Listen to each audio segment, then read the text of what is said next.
My dear students and parents, this is Daniel and welcome back to our channel. MCC தன்னுடைய அடுத்த கட்ட விளையாட்டுல இரண்டாவது இரண்டாவது இல்ல மூன்றாவது ப்ரொவிஷனல் ரிசல்ட் அப்படிங்கிறத விட்டுருக்காங்க. ஃபர்ஸ்ட் ஒரு ப்ரொவிஷனல் ரிசல்ட் விட்டாங்க. அதுக்கப்புறம் அதை கேன்சல் பண்ணி அதில் ரிவைஸ் பண்ணி ரிவைஸ்டு ப்ரொவிஷனல் ரிசல்ட்னு ஒன்று விட்டாங்க.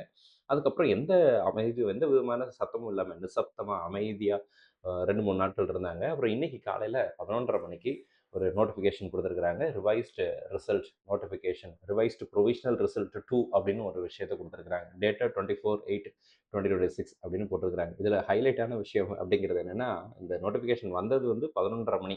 சரிங்களா? 11:30 மணிக்கு இந்த நோட்டிஃபிகேஷன் கொடுத்தாங்க. அதுக்கப்புறம் பார்த்தீங்க அப்படின்னா 12:30 மணிக்குள்ளே உங்களுக்கு ஏதாவது கிரீவியன்ஸ் இருந்துச்சுன்னா மறக்காமல் சொல்லிடுங்க அப்படின்னு சொல்லியிருக்கிறாங்க. ஸோ நம்ம வந்து மின்னல் வேகத்தில் செயல்பட வேண்டிய கட்டாயம் அப்படிங்கிறது இருக்குது. ஸோ இந்த நோட்டிஃபிகேஷன் இந்த இடத்துல இருக்குது பாருங்கள், நான் காமிக்கிறேன். இது 24ஆம் தேதி இன்னைக்கு காலையில் 11 மணி போல் 11-11:30 மணி போல் தான். நான் யூஸ்வலாக ஆஃபீஸ்க்கு வந்து காலைல பார்த்தேன். பட் எந்த நோட்டிஃபிகேஷன் இல்லை. அதுக்கப்புறம் கொஞ்சம் நேரம் கழிச்சு திரும்ப ரெஃப்ரெஷ் பண்ணி பார்க்கும்போது இந்த மாதிரி 2 நோட்டிஃபிகேஷன் வந்துருந்துச்சு. வந்த உடனே வீடியோ போடலாம் அப்படின்னு சொல்லி தான் எடுத்தேன். பட் இதில் இருக்கிற விஷயம் தான் என்னை வந்து இதை நகைச்சுவையாக எடுக்கிறதா, இல்லை இவங்க எப்படி மாணவர்களை நினச்சிட்டு இருக்காங்க, என்ன நினச்சிட்டு இருக்காங்க அப்படிங்கிறதெல்லாம் புரிபடலை. All candidates are hereby informed that revised provisional result 2 for UG counseling round 1 is now available. Candidates are advised to carefully check their revised provisional results. Any discrepancy in the result may immediately be brought to the notice of MCC of DGHS up to 12:30 PM of 24/8/2026 அப்படின்ட்டாங்க. சரிங்களா? 11:30க்கு விட்டுட்டு 12:30 மணிக்குள்ள நீ சொல்லலைன்னா அவ்வளோதான் அப்படின்னு சொல்லியிருக்கிறாங்க. Candidates grievances கொரி redressal சிஸ்டம்லாம் login போர்ட்டலில் இருக்குது அப்படின்னு சொல்லியிருக்கிறாங்க. The candidates are further informed that revised provisional result 2 is only indicative in nature and subject to change. நீங்கள் சொல்லனால எங்களுக்கு தெரியும் இது வந்து சப்ஜெக்ட் டு சேஞ்சுன்னு சொல்லி எங்களுக்கு வந்து நல்லாவே தெரியும்.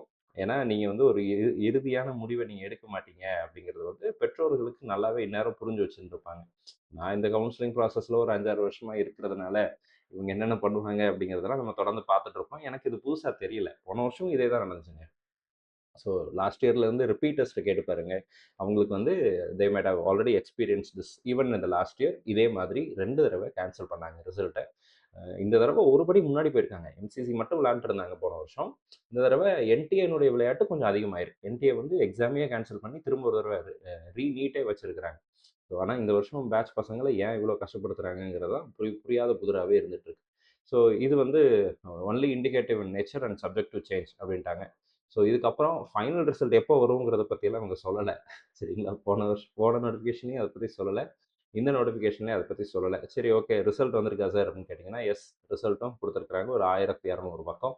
இந்த 1200 பக்கத்தில் உங்களுடைய நீட்டினுடைய ஆல் இண்டியா ரேங்கை போட்டு சர்ச் பண்ணீங்க அப்படின்னா you will be able to find out your result. இதுவும் ப்ரொவிஷனல் தான். சரிங்களா? சப்ஜெக்ட் டு சேஞ்சுன்னு சொல்லிட்டாங்க. இதுவும் ஃபைனல் ரிசல்ட் கிடையாது. ஃபைனல் ரிசல்ட் வந்ததுக்கப்புறம் தான் நம்மளால் அலாட்மெண்ட் ஆர்டரை டவுன்லோட் பண்ண முடியும். அது எப்போ சார் கொடுப்பாங்க அப்படின்னா அது அவங்களுக்கே தெரியலங்க. எம்சிசிக்கே தெரியல. தெரிஞ்சிருந்தா இவ்வளோ தூரம் டிலே பண்ண மாட்டாங்க. ஒரு ப்ராசஸை எடுக்கிறதுக்கு முன்னாடி எத்தனை கல்லூரிகள் அந்த கலந்தாய்வுக்கு வரப்போகிறாங்க, ஃபர்ஸ்ட் ரவுண்டுக்கு எவ்வளோ காலேஜஸ் வரப்போகிறாங்க, எல்லாத்துக்கும் ஒரு டெட்லைன் வைங்க. 10 காலேஜ் புதுசாக வருது அப்படின்னா அந்த காலேஜ் ஃபர்ஸ்ட் ரவுண்டில் வரலன்னா செகண்ட் ரவுண்டில் கொடுங்க, செகண்ட் ரவுண்டில் வரலன்னா தேர்ட் ரவுண்ட் கொடுங்க. இந்த வருஷம் இல்லைன்னா அடுத்த வருஷம் வாங்கன்னு சொல்லிட்டு போயிட்டே இருங்க. கோர்ட்டில் கேஸ் போடுறாங்க, அந்த விஷயம் நடக்குது, இது நடக்குது, இது நடக்குதுன்னு லட்சக்கணக்கான மாணவர்களை காத்துட்டு இருக்க வைக்கிறது அப்படிங்கிறது சரியான இதாக இல்லை. 1 மாதமாக கவுன்சிலிங் நடத்துகிறாங்க. ஆரம்பிச்சதுலேருந்து இன்னைக்கு வரைக்கும் கிட்டத்தட்ட 1 மாதம் ஆக போகுது ஃபர்ஸ்ட் ரவுண்டு முடிக்கிறதுக்கே. இந்த வேகத்தில் நம்ம போயிட்டு இருந்தோம் அப்படின்னா இனி எப்போ கிளாஸ் ஆரம்பிச்சு எப்போ அவங்க வந்து செமஸ்டர் எக்ஸாம் எழுதி இதுக்கெல்லாம் எவ்வளோ டைம் ஃப்ரேம் இருக்கும் அப்படிங்கிறது தெரியல. கோவிட் டைமில் கூட இவ்வளோ டிலே ஆகலை தெரியுங்களா? கோவிட் டைமில் கூட இவ்வளோ டிலே ஆகலை. 2024ல் நமக்கு வந்து எக்ஸாமினேஷன் கோர்ட் கேசஸ் அது இதுன்னு பயங்கரமாக போச்சு. அந்த டைமில் இருந்த அதே மாதிரியான சுச்சுவேஷன் தான் இந்த வருஷமும் இருக்குது. 2025ல் கொஸ்டின் பேப்பர் லீக் பற்றி எந்த விதமான கம்ப்ளைண்ட்ஸும் லாஸ்ட் இயரில் இல்லை. ஆனாலுமே சில இடங்கள்ல கோர்ட் கேசஸ் போச்சு. இந்த கோர்ட் கேசஸ்னால டிலே ஆச்சு. போன வருஷம் இதெல்லாம் பார்த்தீங்கன்னா ஃபர்ஸ்ட் ரவுண்ட் இந்த டைமுக்கு முடிஞ்சு செகண்ட் ரவுண்டே ஆரம்பிச்சிட்டாங்க பை திஸ் டைம். ஆல் இண்டியாலையும் சரி, தமிழ்நாட்டிலையும் சரி. ஸோ இந்த வருஷம் இந்த மாதிரி போயிட்டுருக்கு. அட்லீஸ்ட் இதுக்கப்புறமாவது ஃபைனல் ரிசல்ட் எப்போ விடுவோம் அப்படிங்கிற ஒரு டேட்டை வந்து ஃபைனலைஸ் பண்ணி இந்த டேட்டில் ஃபைனல் ரிசல்ட் வந்துடும் அப்படிங்கிற ஒரு நோட்டிஃபிகேஷன் கொடுத்தீங்க அப்படின்னா அது மாணவர்கள் பெற்றோர்களுக்கு நீங்கள் செய்கிற நன்மையாக இருக்கும். இதை பற்றி நான் எந்த மாதிரியான விஷயங்களை எடுத்துகிட்டு வர்றது, உங்ககிட்ட எப்படி சொல்கிறது அப்படிங்கிறது எனக்கு புரிபடலை. நீங்கள் என்ன நினைக்கிறீங்க?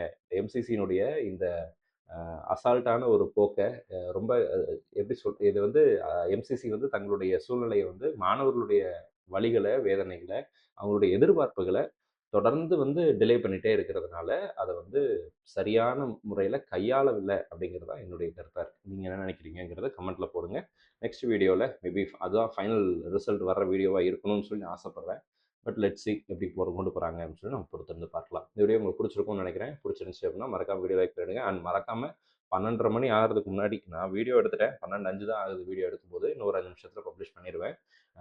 பட் நீங்க வந்து 12:30 மணிக்குள்ள என்ன பண்ணிரணும் அப்படின்னா, ரிப்போர்ட் பண்ணிரணும். In case of any grievances. இல்லன்னா எம்சிசி வந்து எங்க மேல தப்பு இல்ல, நீங்க தான் பண்ணல அப்படின்னு சொல்லி உங்க மேல தப்பு போட்டு போயிருவாங்க. ஸோ சீக்கிரமா செயல்படுங்க. All the very best and thank you so much.